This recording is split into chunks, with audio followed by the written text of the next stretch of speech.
¿Qué tal? Gracias por estar de nuevo conectados y conectadas con Muy Machito, caja de herramientas para hombres que quieran entender, promover y disfrutar la equidad de género. El invitado que tenemos hoy es un valiente, es un colega periodista que escribió hace un tiempo un artículo para Mutante que se llamó Memorias de mi pene triste.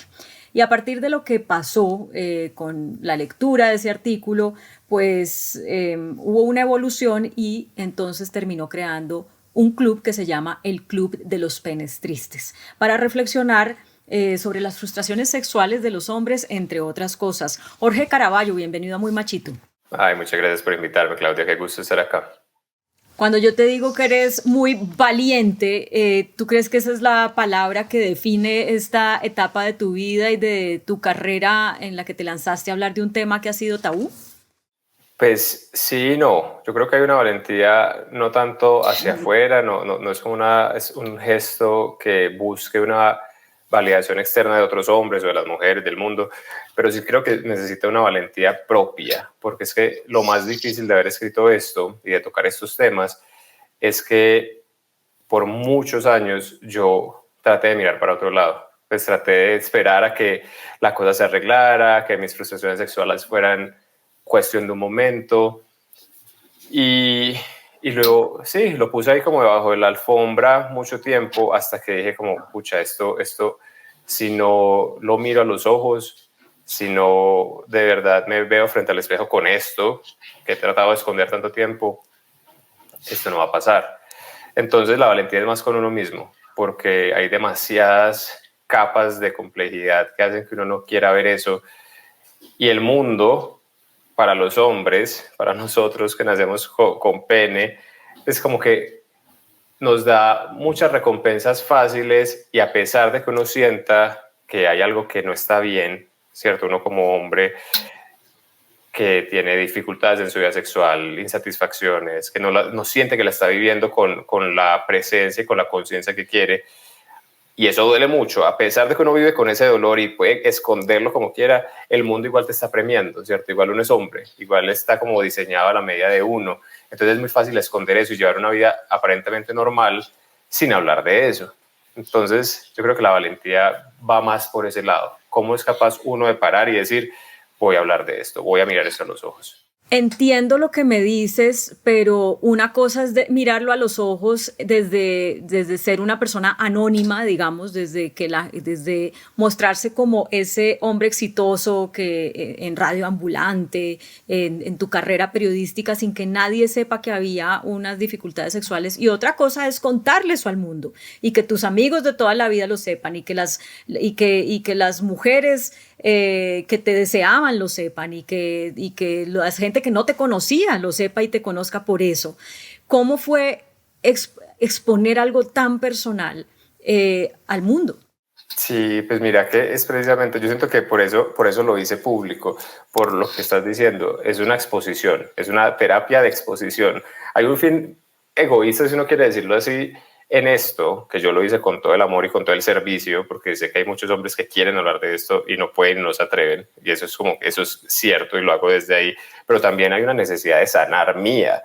Y cuando yo empecé a hablar de esto, cuando me atreví a empezar a hablar de eso, primero lo hablaba con mis terapeutas, solamente con mis terapeutas, desde 2010, porque yo empecé a sentirme frustrado con mi sexualidad desde que empecé a tener una vida sexual, desde los 17 años, pues vida sexual con mujeres, o sea, como una vida sexual con parejas, desde los 17 años había algo que no funcionaba o que yo sentía que era como de vida o muerte y había mucha presión, mucha tensión. Entonces, desde eso yo sentía que había algo ahí que me incomodaba y que yo no estaba siendo consciente. Pero entonces, por ahí a los 4 años, cuando ya era como, pucha, no, yo no quiero vivir con eso, yo quiero vivir una vida sexual rica, y porque igual había temporadas en las que era una vida sexual plena y gozosa, empecé a hablarlo con mis terapeutas. Y así fue por años, hablando solo con terapeutas. Pero igual la cosa era así, o sea, había temporadas en las que era la sexualidad como plena y gozosa y consciente, y otras en las que era pura ansiedad y puro miedo y no quería tener sexo o me daba miedo, era una cuestión de tener que probarme todo el tiempo en el sexo que era hombre, hasta que empecé a hablar de esto con amigos y con amigas. Y cuando empecé a hablar de eso, empecé a sentir que de verdad había un cambio, porque en las respuestas que recibía la gente me decía, algunos amigos me decían, a mí me ha pasado lo mismo, o yo también he estado ahí, o amigas me decían, uy, no sabes la cantidad de hombres con los que he estado que viven la misma situación que vos, ¿cierto? Y yo era como, wow, ¿en serio? Y fue como un alivio enorme sentir que yo no estaba cargando sobre mis hombros un peso exclusivo mío, sino que esto era algo más sistemático. Entonces empiezo a hablar de esto y digo, aquí hay un camino para sanar, porque es un secreto. Los hombres no hablan, no quieren hablar de que a veces no se les para, o no quieren hablar de eyaculé antes de lo que quería, o no quieren hablar de solamente siento deseo por mujeres con las que no tengo ninguna relación, o sea, cosas así que son sistemáticas, entonces, o sistémicas más bien. Entonces dije, bueno, ¿qué pasa si yo pongo esto? Si yo como periodista, lo que yo me dedico es a contar historias, como periodista yo sé el valor que tiene una buena historia para detonar una conversación. ¿Qué pasa si lo hago? Si me pongo ahí. Y fue horrible porque fueron meses en ese dilema. ¿Me expongo o no me expongo? O sea, esto yo sabía que podía ser, digamos, contraproducente para mí porque es un tema muy sensible, es un tema, o sea, es un tema en el que el ego masculino se pone a tambalear, y cuando tambalea el ego, tambalea todo, ¿cierto? Porque hemos construido nuestras identidades sobre eso. Entonces yo decía, si me empiezan a decir cosas que yo no soy capaz de asimilar, o sea, si la respuesta de la gente es violenta o es agresiva o es un juicio que de pronto yo no soy capaz de sostener, ¿qué va a pasar con mi salud mental, por ejemplo? Y al final yo creo que primó la necesidad la necesidad de poner esa conversación y decir, los hombres tenemos que hablar. O sea, los hombres tenemos que arriesgarnos a una conversación incómoda si de verdad queremos vivir una vida más satisfactoria, más profunda y más rica, ¿cierto? Porque me di cuenta en las conversaciones mientras escribía el ensayo que éramos muchos, que no era solo yo, hombres Sí. que estábamos ahí como comprimidos. Entonces fue como, hagámosle, y funcionó. No, y ahí van y ese club pues va creciendo y me parece muy interesante que nos puedas compartir qué conclusiones vas sacando de lo que está pasando en el Club de los Penes Tristes. ¿Qué tanto, por ejemplo, la presión que hay sobre la sexualidad masculina como el requisito fundamental para poder ser autorreconocido como hombre y reconocido como hombre por otros es lo que origina las disfunciones sexuales de los hombres?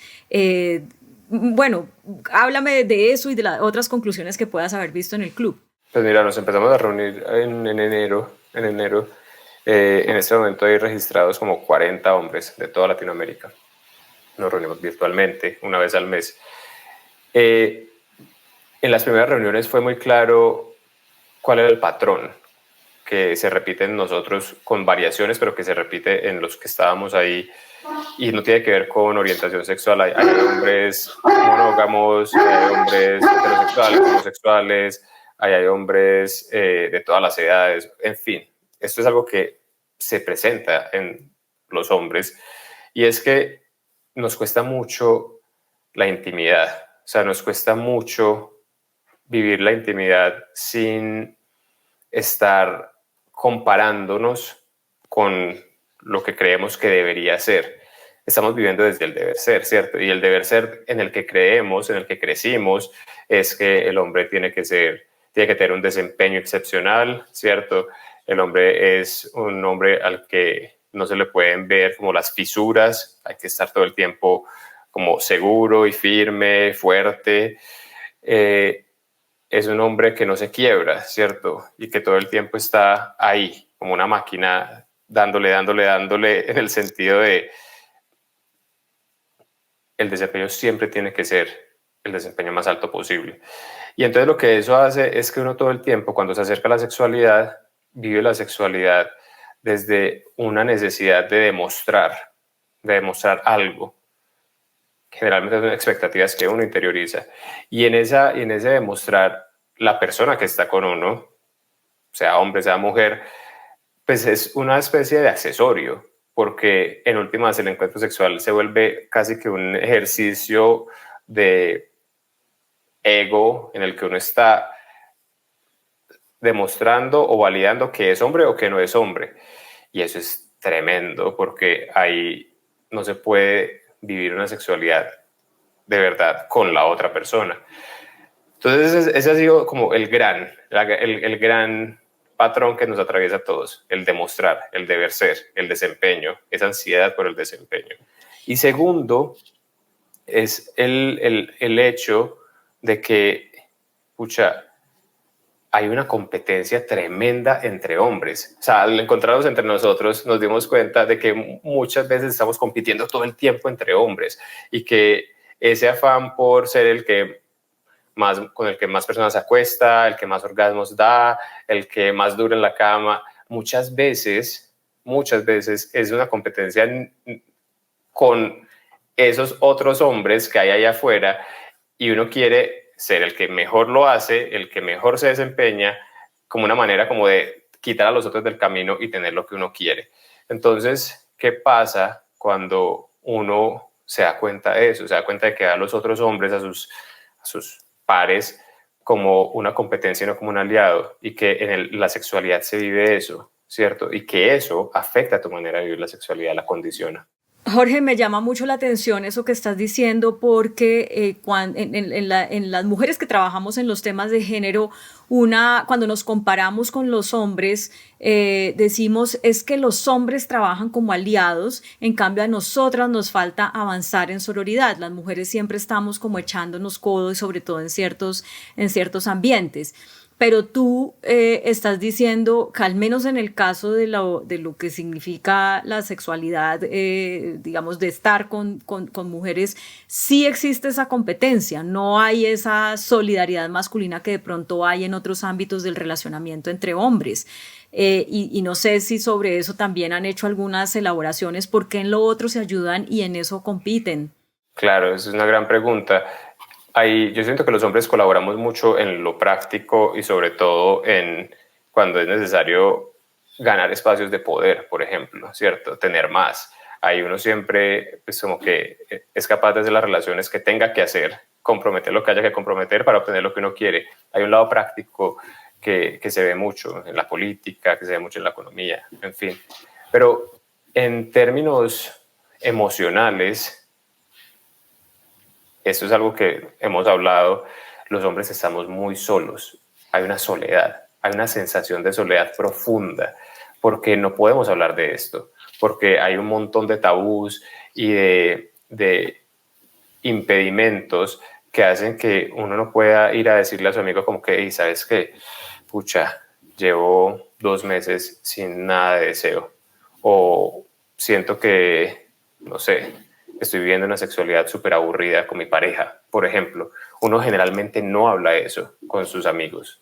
Las mujeres hablan mucho sobre cuánto sexo están teniendo, cómo es el sexo con sus esposos, y lo sé porque me lo cuentan, pero entre hombres no hablamos de eso, no hablamos. Hay una soledad tremenda en ese aspecto, y la sexualidad es un aspecto central de la vida. Entonces, yo siento que esa competencia viene de ahí, viene de que no podemos conectarnos en ese nivel, de que no podemos tener esas conversaciones. Y entonces, cuando uno no puede tener conversaciones, pues no hay forma de ser aliados, no hay forma de empatizar y de solidarizar. Y entonces, ¿qué hace? Ve al otro, cualquiera, incluso a sus propios amigos, que están pues no todo el tiempo, pero que en los comentarios típicos de la conversación entre hombres, uno va y alardea de solamente las cosas que salen bien, entre comillas, en el sexo. Entonces uno cree que todos tienen más sexo que uno, que todos tienen mejor sexo que uno, que todos duran mucho más. Y empieza a resentir eso, porque se vuelven fantasmas, ¿cierto? Y entonces uno empieza a competir con esas ideas que uno cree que son ciertas de la vida sexual de los otros hombres y se queda en esa soledad y en soledad compitiendo. Es un espacio terrible y por eso es que estos encuentros entre hombres son tan sanadores, porque nos damos cuenta de que estamos todos en el mismo barco y que cuando somos capaces de hablarlo de esa manera tan honesta, tan tranquila, pues dejamos de estar mirándonos como competencia, más como, hey, ayudémonos. ¿Cómo poder llegar allá? Porque fíjate, la experiencia del Club de los Penes Tristes nos estás diciendo, es una experiencia de 40 personas, claro, empezó apenas en enero, pero digamos que, no sé, si fuera un club de seguidores de Messi, seguramente no tendría 40 personas, sino que tendría millones de personas, ¿cierto? Y para poder hablar de estos temas y digamos, de alguna manera reinventar o resignificar ese relacionamiento entre hombres que les permita hablar de su intimidad de una manera más franca, pues hay que romper un montón de barreras que están en la mente. ¿Qué les dirías tú a esas personas que nos están oyendo y que de pronto están pensando, es mi situación, yo quisiera, pero no me atrevo a hablar de eso? ¿Qué tal que mi pareja se dé cuenta que yo estoy ahí? ¿O qué tal que mis amigos se den cuenta que yo me meto a ese club? O sea, ¿cómo romper esas barreras y no, para no pagar tan alto el precio de dar ese paso? Pues ahí me voy a robar las palabras de un educador sexual argentino que entrevisté hace poco en mi podcast. Se llama Pablo Mas. Y Pablo, yo le hacía esta pregunta: ¿cuál es el incentivo que uno le puede dar a un hombre para que dé ese salto y que no se cague del susto? Porque es que es enfrentarse con la incertidumbre. Y cuando uno se empieza a cuestionar su vida sexual como hombre, empieza a cuestionar toda su identidad. Es una cosa que da mucho miedo. Y él me decía, pues es la pregunta, o sea, yo siempre hago la pregunta es, ¿qué vida quieres vivir? ¿Cómo quieres vivir tu vida? ¿Quieres vivir tu vida con esta inseguridad, con este silencio, con esta soledad? ¿O quieres vivir una vida vital en la que estás en contacto con otras personas, en la que te permite ser abrazada por otras, una vida que refleja tanto cómo haces el amor y cómo haces el amor refleja tu vida, una vida rica, una vida alegre, una vida transparente, luminosa? Y yo siento que es eso, es una conversación difícil, llegar a esos espacios es difícil, uno primero tiene que, como dices, saltar ese montón de barreras que se ha puesto para poder tan solo pronunciar eso, y es, no estoy satisfecho con la sexualidad que estoy viviendo, ¿cierto? Tengo una adicción al porno, tengo tal problema, tengo tal insatisfacción, ¿cierto? Son cosas que para llegar a pronunciarlas hay que hacer un trabajo espiritual tremendo. Pero al otro lado, ¿cierto? Cuando ya es capaz de pronunciarlo, al otro lado, en el proceso, ¿cierto? De encontrarse con otros, hablar de esto y de quitarle a esto la energía de la sombra y ver que esto es algo que compartimos y en el que no estamos solos, uno empieza a darse cuenta de que hay mucho más, ¿cierto? De que hay mucho más, de que la sexualidad no es solamente lo que creemos que es, y es erección, penetración, eyaculación, sino que la sexualidad es la vida, ¿cierto? La sexualidad es cómo tomas el sol en la mañana, la sexualidad es cómo comes, la sexualidad es cómo te ríes, la sexualidad es cómo escuchas a tu pareja, la sexualidad es el movimiento, el baile, la conexión con los otros seres, pues con los animales, con los árboles. La sexualidad es muchas cosas, ¿cierto? Es el erotismo y es una energía que está todo el tiempo ahí. Y cuando uno la vive sin tanto bloqueo, sin tanta ideología, pues ensancha su vida. Entonces el incentivo es ese, es ensancha tu vida, aunque el proceso a veces sea difícil, aunque sí, hay mucha incertidumbre, aunque uno sienta que todo se está poniendo en juego y que va a desaparecer, pues hay que dejar morir ciertas cosas para que nazcan otras, y yo creo que vale la pena, o al menos en mi caso ha valido la pena, aunque estoy ahí. O sea, hay días, o sea, en los que estoy ahí con la ansiedad por el techo porque siento que no estoy rindiendo sexualmente, aunque sé que no tengo que rendir sexualmente, estoy ahí, pero digamos que ya tengo más herramientas y más apoyos para transitar esos momentos y no quedarme en ellos. Jorge, ¿qué has aprendido en esta experiencia de cuál es el rol de las mujeres?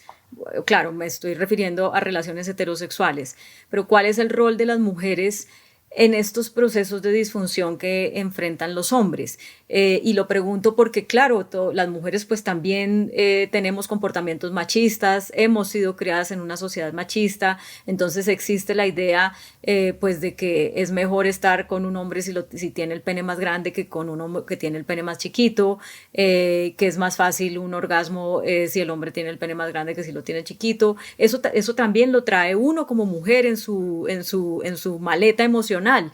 Y seguramente el comportamiento de uno frente a una pareja que uno la esperaba diferente también incide en que esa persona pueda o no vivir una sexualidad rica y lograr un buen relacionamiento en pareja.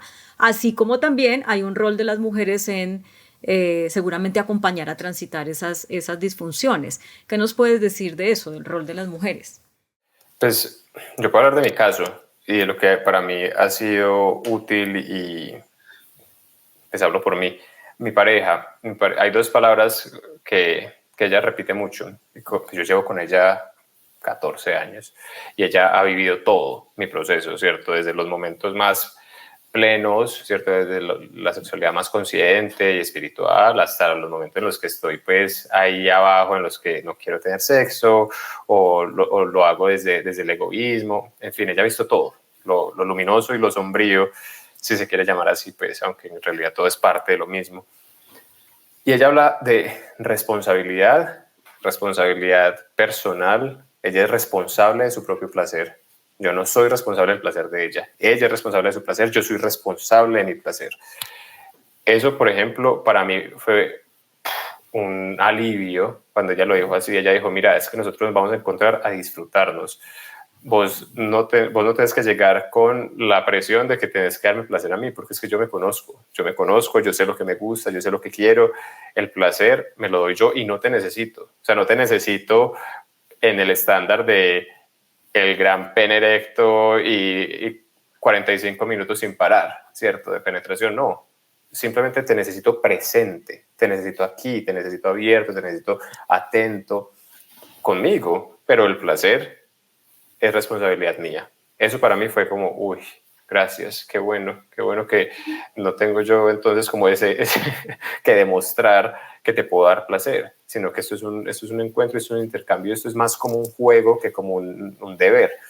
Y lo otro, la otra palabra es honestidad radical. Y es que ella jamás, bueno, no jamás, desde hace unos años, decidió dejar de cuidarme, ¿cierto? De cuidar mi ego masculino, quedándose callada cuando algo no le gustaba, quedándose callada cuando sentía que yo no estaba presente para ella, cuando sentía que yo estaba en el encuentro sexual, era más para mí que para ella. Y llegó un día y dijo como, ¿sabes qué? Yo voy a dejar de cuidarte a vos. Somos adultos, los dos somos adultos y te voy a decir lo que me gusta y lo que no me gusta, te voy a decir lo que me frustra de lo que está pasando. Voy a ser completamente honesta, porque es que si me quedo cuidándote, no te va a permitir crecer. Si me quedo cuidándote, es contraproducente para vos, te estoy haciendo daño. Entonces, mira, esto que estás haciendo para mí es doloroso, esto que estás haciendo para mí es frustrante, me da rabia, esto es egoísta, no me estás viendo, no me siento vista, no me siento... Y cuando me empezó a decir todas esas cosas, al comienzo fue devastador, o sea, en serio, era como si me hubieran empezado a quitar los cimientos de la casa y todo empezaba a derrumbarse.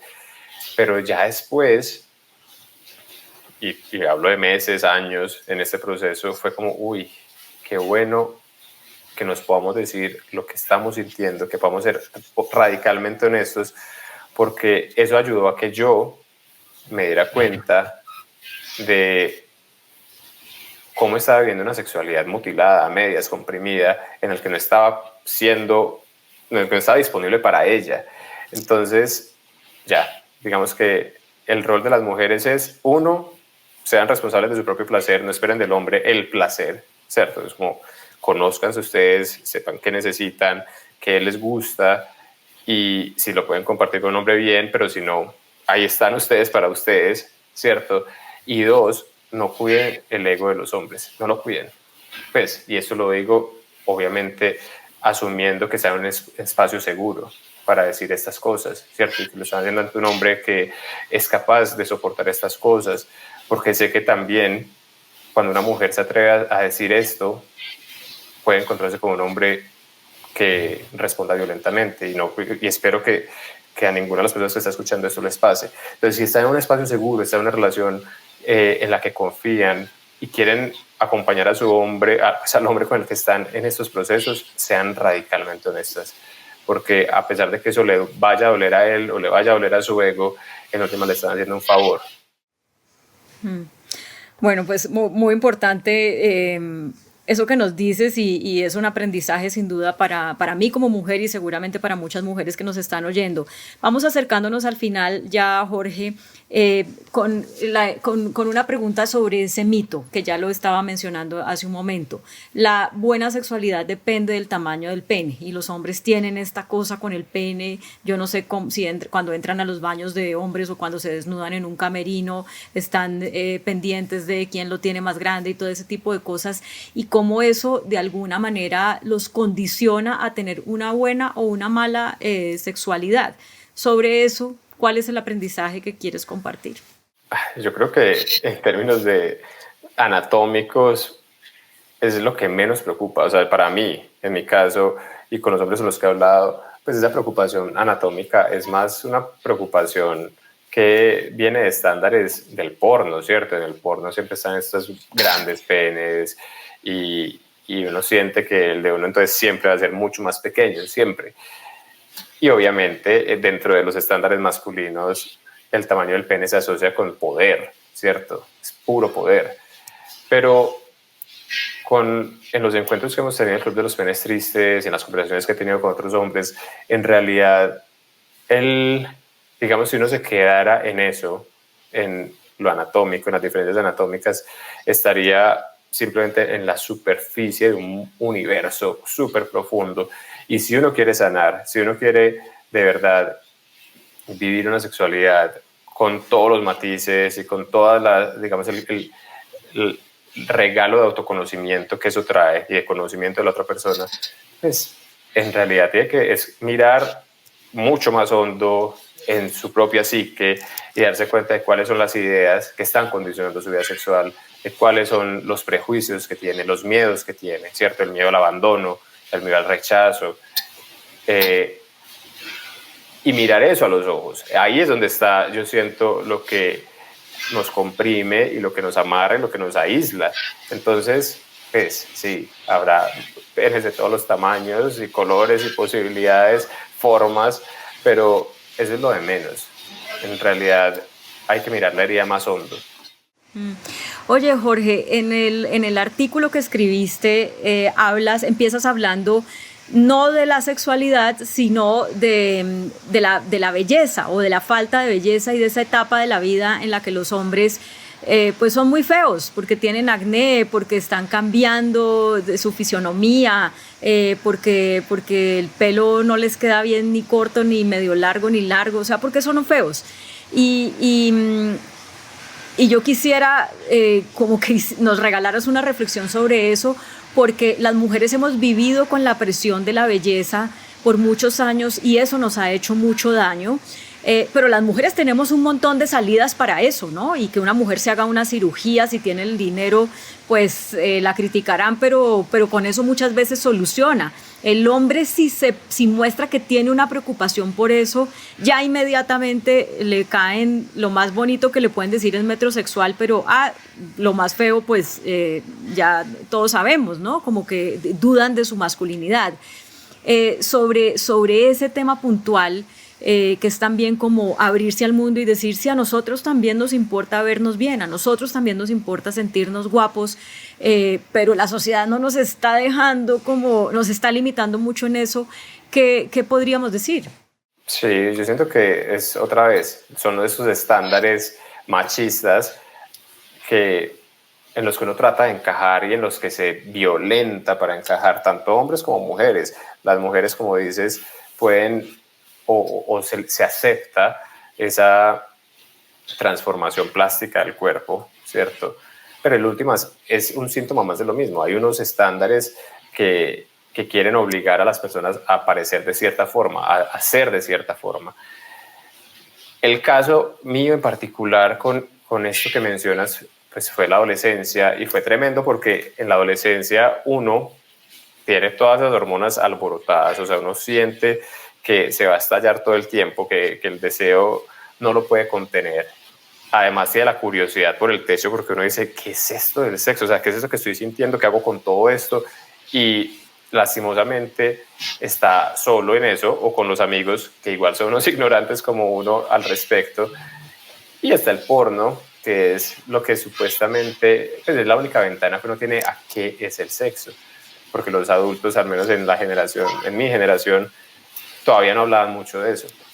Entonces cuando uno tiene todas esas expectativas, cuando uno tiene todo ese deseo, pero físicamente está horrible, está en su peor momento, está en esa etapa de la larva, que ya yo creo que es toda viscosa y fea, se da cuenta de que no puede experimentar eso que quiere experimentar. Había algunos de nosotros, algunos de mis amigos, que eran más bonitos, o que no les había dado tantos barros, o que podían peinarse bien, y que tenían los dientes perfectos, y esos de pronto podían experimentar y podían encontrarse con algunas mujeres. Pero yo y otros estábamos jodidos porque éramos feos y ninguna nos deseaba. Y lo que pasa ahí es que se empiezan como a arraigar unas ideas muy tóxicas, ¿cierto?, en uno mismo, y es: no valgo, no soy deseable. Y de alguna forma esas cosas se empiezan como a cristalizar en uno, y uno, cuando ya atraviesa esa etapa, cuando ya está más bonito, igual hay una parte de uno que dice: no valgo, no soy deseable, me van a rechazar en cualquier momento, no me puedo mostrar porque soy feo. Esa parte, aunque ya uno haya cambiado físicamente, ya esté bien, pues bien, está ahí hablándote, ¿cierto? Y entonces uno se esconde y uno sigue otra vez, uno sigue ahí como en la sombra, porque uno no se cree deseable, uno no se cree valioso. Y así es muy difícil darse, ¿cierto? Porque uno lo que está dando, uno da lo que es. Y si una parte de uno cuestiona su propio valor por su apariencia física, pues no se puede dar. Está todo el tiempo como conteniendo, amarrando, guardando, que no se metan ahí, que no se den cuenta de eso. Y eso para mí condicionó la vida sexual de una forma tremenda, porque yo cada vez que me encontraba con una persona, había una parte de mí inconsciente que se había congelado en el tiempo, en esa etapa fea, que estaba diciendo: tú no eres deseable, tú por qué estás con esta mujer es hermosa y mírate a vos, eso es horrible. Y es una cosa que está hablando ahí todo el tiempo, mientras uno está con las ganas y con el deseo de estar con esa mujer y no puede, o no es satisfactorio, porque está esa voz gritándote y diciéndote: no vales, ella es hermosa, tú eres horrible. No le, o sea, ¿quién va a disfrutar el sexo así? ¿Cierto? ¿Quién va a tener una experiencia placentera o íntima así? Y yo creo que eso nos pasa mucho. Entonces hay que ir como a hacer ese viaje en el tiempo, que es algo que he hecho en terapia, pues, y mirar eso y sanar eso. Y yo creo que se puede. Bueno, a mí me encantaría quedarme hablando contigo mucho más, porque para este programa ya hemos hecho más de 60 entrevistas y este tema nunca lo habíamos tocado, y lo que nos has dicho me parece muy revelador y no tengo duda de que es muy útil y que hay muchas otras cosas que hablar. Pero bueno, está el Club de los Penes Tristes para los hombres que quieran entrar a pertenecer a él, que no sé si rápidamente nos quieres decir cómo se puede hacer. Está el artículo que escribiste y está este video que ojalá lo compartan mucho para que más hombres sepan que esto es un tema que les pasa a muchos y que solamente hablándolo, dejándolo salir, se pueden encontrar las soluciones para manejarlo. Jorge, muchísimas gracias.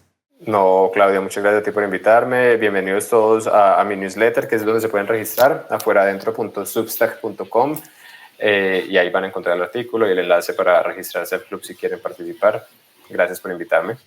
No, muchas gracias a ti por esta honestidad, por esta valentía. Yo sí reafirmo que esa es la palabra que te define, porque realmente no había escuchado a ningún hombre hablar públicamente de esto como tú lo estás haciendo. Muchas gracias. Y a ustedes también muchísimas gracias por acompañarnos en Muy Machito. Recuerden que pueden ponerse al día con todos los capítulos entrando a mi canal de YouTube, Claudia Palacios Oficial, y que pueden jugar al machistómetro. No te pregunté cómo te fue en el machistómetro, Jorge. Ay, me fue bien. Quedé en el cielo. Quedaste en el cielo. ¿Cómo te pareció la experiencia de jugarlo? Chévere. Me parece que es importante que nos hagamos esas preguntas. Pues porque es que hay muchas cosas que se dan por sentadas y que cuando se las preguntan es como, ay, pucha, estoy en esto, ¿cierto? Entonces es como un buen llamado de atención.